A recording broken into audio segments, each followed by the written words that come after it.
Ketika diprovokasi kita jatuh, kita dipukul, diinjak, dicurangi. Lawan, kasih lihat siapa kita, siapa Indonesia.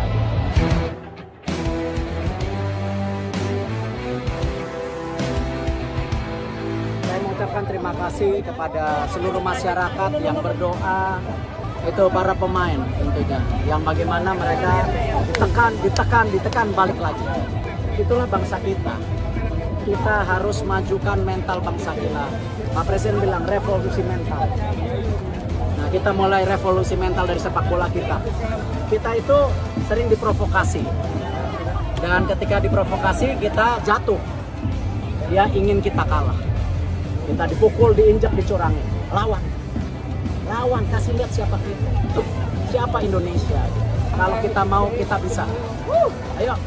Ayo sama-sama kita bersatu, bangun bangsa kita. Ayo.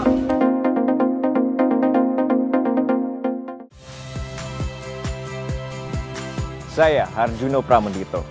Saksikan program-program Kompas TV melalui siaran digital, pay TV, dan media streaming lainnya.